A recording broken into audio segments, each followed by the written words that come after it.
한국 콜마 2023년 실적을 스루프트 회계로 분석하고 연말 매출액을 예측해 보도록 하겠습니다. 매출은 18.2% 증가했고 영업이익은 11%가 증가했습니다. 가공비 배부 재고자산 회전율은 22.6회전으로 매우 높게 산출되고 있습니다. PBR은 1.95 상태로 그 시장에서 주가가 평가되고 있습니다. 구독, 좋아요 부탁드립니다. 1.5배속을 보시기 바랍니다. 먼저 원가회계 손익으로서 매출은 8,567억 원을 달성해서 전년보다 18.2% 증가했습니다. 재고자산은 더 많이 증가했습니다. 31.3%로 매출원가가 적게 증가했기 때문에 매출 총이익이 26.5% 증가했고요. 판매관리비가 무려 47.7%나 크게 증가했습니다.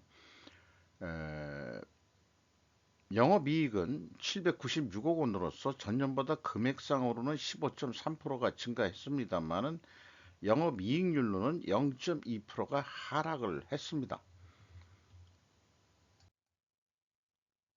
스루풋 회계로 분석한 결과는 매출에 비례하는 매출 재료비는 23.7%가 증가했습니다. 매출 증가율보다 높게 증가했기 때문에 우리는 원재료 가격이 상승했다라고 이렇게 추론을 해 볼 수 있겠습니다. 금액상 스루풋은 12% 증가했습니다만 스루풋율로는 2.5%가 하락을 했습니다. 마진율이 떨어졌다고 볼 수 있겠어요. 운영 경비가 12.2% 증가했습니다. 스루풋 증가율하고 거의 같은 증가율을 보이고 있는데 그래서 그런지 TO의 생산성은 3년 정도 거의 동일하게 나타납니다. 영업이익은 770억 원으로서 원가회계 영업이익보다 26억 원이 적게 이익이 실현이 됐는데 이것은 가공비 배부 재고자산이 증가했기 때문입니다. 재고자산 내역을 보면은 상품은 크게 없어요. 제품과 반제품 더해가지고 319억 원으로서 전년보다 76억 원이 증가했습니다. 이 증가한 금액에서 가공 비율을 곱한 금액이 그 차이액이 되겠습니다. 전체 재고는 210억 원대 증가를 했습니다.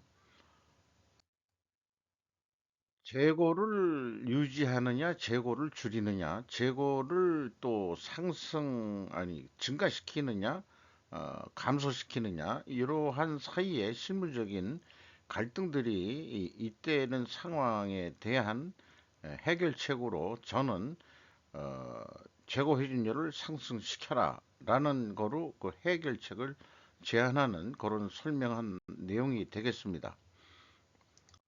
비용의 성격적 분류를 1번과 2번 MC와 OE로 디커플링 하면은 그 회사가 재고자산 매입액이라고 표현해 놓으면은 이 재고자산의 변동 범위가 전체 재고자산이라는 것을 의미합니다. 뭐 매출원가는 결국 일치한다고 주장할지는 모르지만 총 제재 비용의 왜곡이 일어날 수가 있습니다.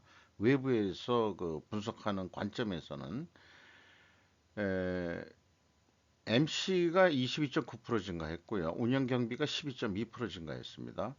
이 운영 경비 3천억 원대에서 판매 관리비 539억 원을 뺀 것이 공장 가공비가 되겠는데 이것이 금액상 6.7% 증가했습니다만 총 제조 비용에 비해서는 3.7%가 감소했고 스루풋 아니 재료 비율은 3.7%가 증가했어요. 상승했어요. 그래서 여기서도 우리는 그 원재료 가격이 상승했다라고 추론을 일단 하고 그것을 기억에 두고서 진행을 더 해보겠습니다. 어, 재고자산 매출원가 회계 투명성 검증 1단계로서 WCA에는 재고자산 명세 회사가 제시한 재고자산 명세에 의해서 재고가 76억 늘었다는 거를 아까 확인을 했는데, 비성분에서 그 재고자산 명세는 209억 원이 감소한 거로 되어 있습니다. 이게 전체 재고자산을 로 하고 있다는 거죠. 그 갭이 그 133억 원인데, 그것이 이제 그 원재료 등 다른 기타 자재의 그 차이액이 되겠습니다. 그래서 일치하기 때문에 매출원가는 뭐 맞는다, 이렇게 얘기할 수 있을지 모르지만은 2021년도에는 3억 3,900만 원의 차이가 있는데, 이것이 무엇인지는 추측할 방법은 없고요. 어, 2단계, 3단계 PQ 총 제조 비용의 갭이 바로 그 BWCAI의 증감액의 갭이 되겠습니다. 그리고 현금 흐름표상 전체 재고자산의 증감액은 일치를 합니다. 재고자산 평가 손실 환입액을 마이너스는 환입액이고요. 그 다음에 이제 이 플러스로 된 것은 이제 그 손실액인데, 2021년도에는 평가 작업을, 손실 작업 이런 거를 하지를 않았어요. 이것이 차라리 2021년도가 잘한 건데, 왜 그 쓸데없이 평가 작업을 하고 있는지, 그런 것은 조금 아쉽습니다. 운영 경비에서 인건비를 보면은 직원 수가 1110명으로서 107명이나 증가했음에도 불구하고 평균 임금은 7천만 원 선으로 크게 뛰었습니다. 전년보다 무려 64.6%나 인상이 됐는데, 이런 일이 발생할 수 있느냐? 이 인건비가 조금 뭐 좀 이상합니다. 그 직원 수를 제대로 계산한 건지, 2021년도에 5,500만 원 선이 어떻게 4,300만 원까지 1,000만 원 이상이 연봉이 떨어졌다가 다시 3천만 원 정도가 급격히 이렇게 증가할 수 있느냐?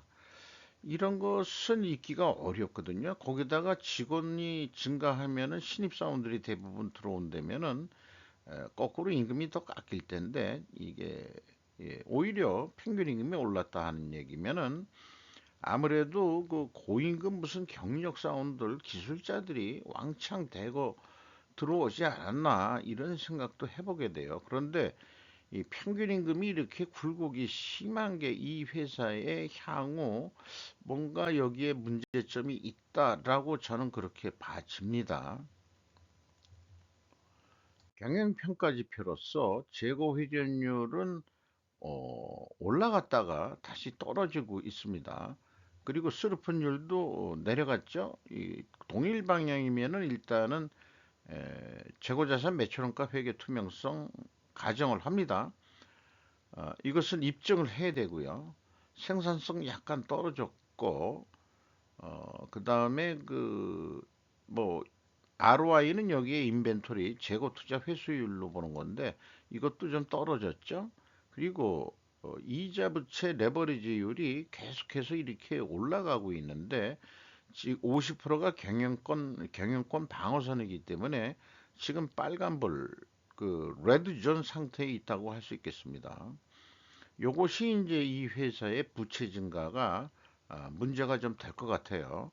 이 영업 실적은 뭐 꾸준히 잘 나오는 거로 그 결산을 했습니다만은, 재무 구조 쪽에서 조금 뭐가 돈이 좀 딸리고 있다, 이런 느낌이 들어가네요.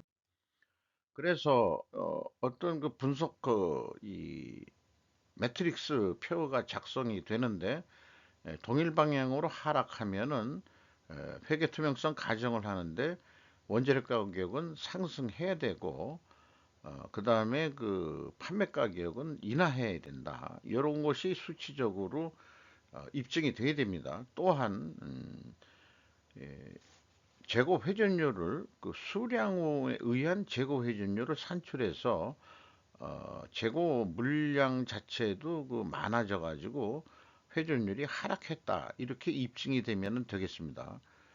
그래서 회사가 제시한 원재료 가격을 보면은 상승했어야 되는데 자세하게 나왔어요. 화장품, 제약, 패키징, 식품 이런 식으로 자세히 나왔는데 여기 식품은 좀 제외하고 요거는 이제 계열사 거를 표현한 것 같기도 하고 분명치가 않아 가지고 12.2% 가중평균으로 그 하락을 했습니다.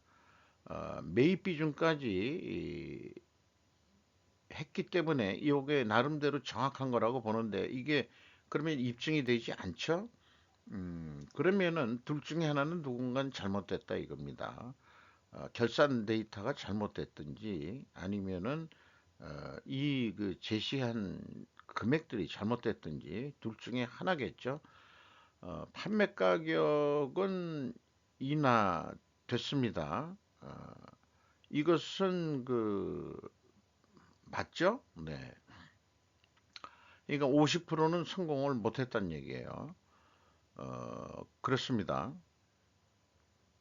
어찌 보면은 그 내리는 게 맞을 수도 있어요. 왜냐하면은 이제 원재료 가격이 9.3% 그 가격 인하 압박을 받는데 5.5%를 내렸다 그러면 거꾸로 그 상대적으로는 인상을 시켰다 이렇게 해석할 수도 있긴 있습니다. 자관 어, 클리어하게는 느끼질 못하고 있어요. 이런 실적에 의해서 연말 매출액을 우리가 한번 해본다고 그럴 때 판매 관리비 48%는 너무 많이 올랐다. 이제 그 영업에서 뭐 계획을 한다면은 그래서 10%만 좀 계획을 해보자. 그리고 영업이익은 15%인데 우리가 좀 도전적으로 50%까지 영업이익을 좀 내보자 할 경우에 한 1조 원을 넘어야 된다 하는 목표가 나오게 됩니다.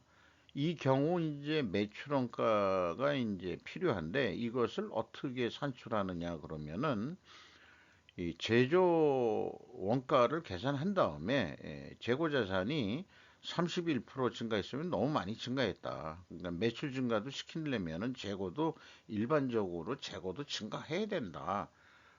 이렇게 이제 얘기를 해서 뽑으면은 그 매출 원가가 8,328억 원 이렇게 와서 한 1조 원 할 것 같다. 이렇게 이제 계획은 세워볼 수 있겠어요. 근데 이 과정에 우측에 써 있는 대로 이게 쉽게 발생되는 일이 아니고 연말 계획을 세워가지고 그 사업 계획 목표액을 결정할 때 이 그 생산 그다음에 영업 그다음에 이제 뭐 이런 조직들이 또 대기업 같은 경우에 이제 물류 조직이 별도로 있는데 현대차만 같으래도 그 현대모비스 자체가 어떻게 생각하면은 현대차하고 기아에 현대모비스가 그 이 물량을 공급하는 데기 때문에 현대모비스가 물류 조직이라고 볼 수 있거든요. 이런 경우에 물류 조직이 기획 또는 그 조정 역할을 할 수도 있다. 저는 그렇게 해야 된다. 왜냐? 재고 회전율을 올려야 되고, 재고가 그 쌓이는 것은 또 억제를 해야 되거든요. 그런 게 이제 현실적으로 있을 수 있습니다. 어쨌든 그 매출 증가를 감안해서 이제까지 우리의 논리는 어, 재고도 는다 이렇게 됐는데 결론적으로 얘기하면 재고가 늘더라도 회전율은 올려야 된다는 그래서 목표를 가져야 된다는 2차적인 목표겠습니다만은 그래서 그걸 기초로 해서 시뮬레이션을 해보면은 1조 원을 한다. 그 재고를 감안하면은 1조 116억 원인데 그거 감안 안 하면은 재고를 좀 적게 움직인다고 봤을 때 이 영업 사고 방식으로 우리는 그런 거 몰라 해가지고 있는 데이터를 다 더한 것이 에, 좀 약간 높게 나오죠. 그래서 어쨌든 알았다고 결정을 하자고 그러면은 1조 원 하자는 목표를 세워서 그냥 원만히 이제 그 합의가 돼서 사업 계획가 왜 이런 게 문제가 되냐면은 사실 계획 대비 얼마나 달성했느냐 가지고 일반적으로 경영평가를 받고서 진급을 하네 못하네 이제 이런 일들이 내부적으로는 일어나겠죠. 그래서 계획보다는 적게 나오니 조금 더 노력을 해보자. 2.5%도 매출 노력을 해보자. 이런 추가적인 목표를 해볼 수 있겠습니다. 이 경우 이제 재고가 25% 는다고 해서 이렇게 그 예상이 되는 건데 재고를 25% 줄이면 어떻게 되느냐? 계획보다도 영업이익이 적게 나올 것입니다. 재고를 감소시키면. 그래서 이제 이게 문제점이죠. 우리가 세상 살고 있는 그 원가 세계의 문제점이라는 것을 제가 이제 계속해서 그 일반 사람들이 이해할 때까지 떻게 생각하면은 세뇌 공작을 하고 있다. 이렇게도 얘기를 해보고 싶네요. 죄송합니다. 그래서 이런 재고 증감의 갈등을 벗어나서 원가이기 때문에 그런 갈등을 하게 되는데 스루풋은 매출에 비례하는 매출 재료이기 때문에 우선은 1차적으로 운영 경비를 무시하지 않습니다. 12.2% 운영 경비가 했는데 이거 좀 너무 많이 올랐다. 요즘 뭐 디프레이션 시대라는데 10% 정도 증가한다고 보자.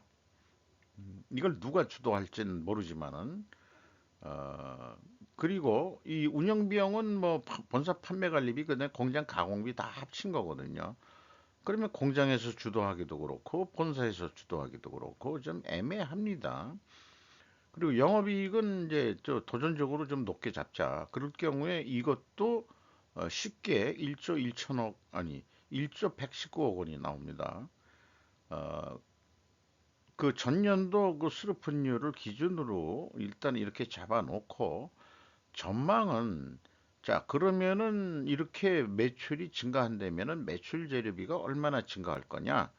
아니면은 이 B부터 해볼 수도 있어요. 23.7%인데 내년도에 그 얼마나 그 저기 그 매출 재료비가 늘어날 거냐?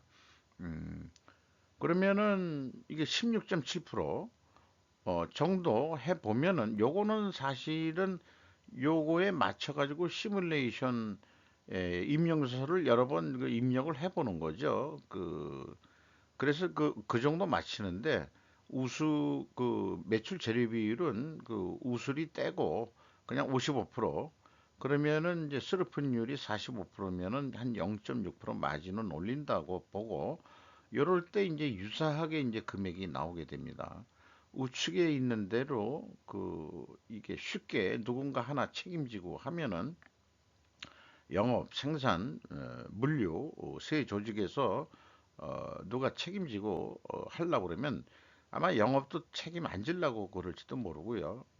생산도 나는 생산만 열심히 하면 됐지. 내가 뭘 나한테 뭘 그런 걸 따지냐. 그래서 할 수 없이 물류 조직이 이제 에, 뛰어들어오게 되어 있는데 왜 그러냐 그러면은 이제 요즘 이제 현대전이 그 병참 로지스틱 전쟁이거든요. 요즘 공급망 뭐 이런 얘기도 하기 때문에 이제 생산과 영업만 가지고는 안 된다. 물류가 뭔가 그걸 해야 된다. 공급망이라고 얘기하지 않습니까? 그러니까 물류 조직이 이 전쟁에 이기 위해서 병참 조직인데 군대에서도 이제는 그 병참이 매우 중요하듯이 좋다. 그러면은 물류 조직이 하겠다.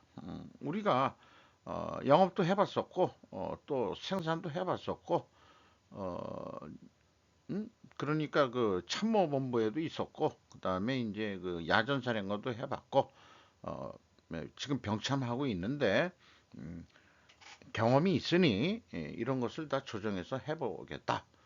이렇게 이제 상상을 시나리오를 써보게 됩니다.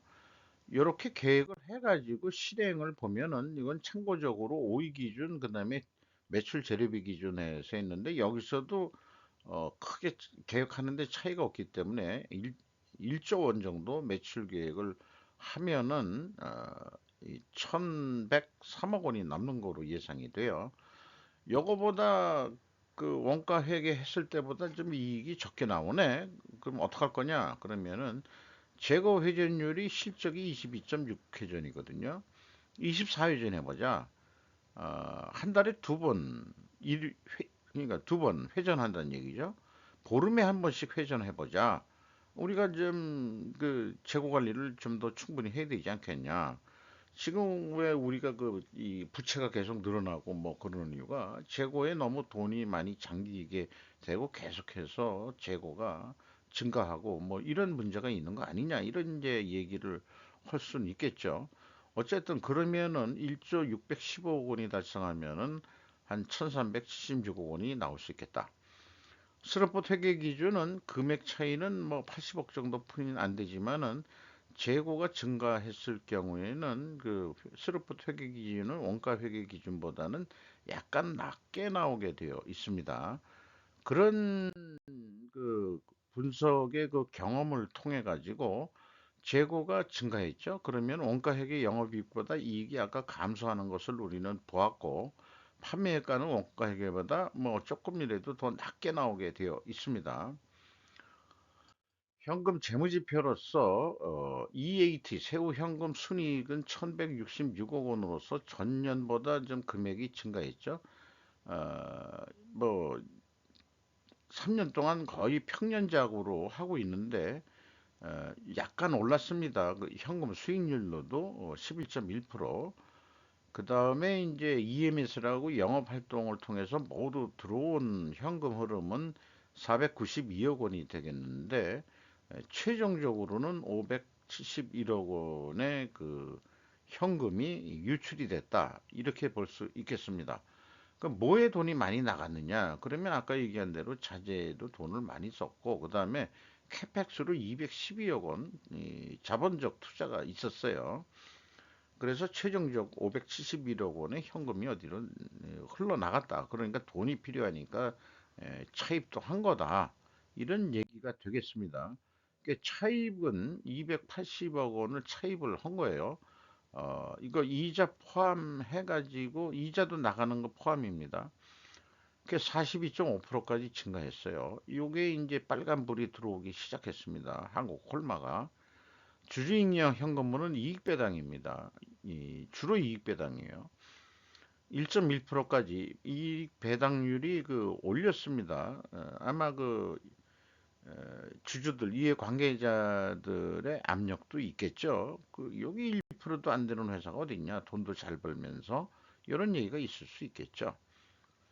주가는 51,500원으로서 2023년 초보다 1,800원이 상승했고요. 장부 가격 대비 1.95인데 1.55에서 41%가 증가했습니다. 상승했습니다.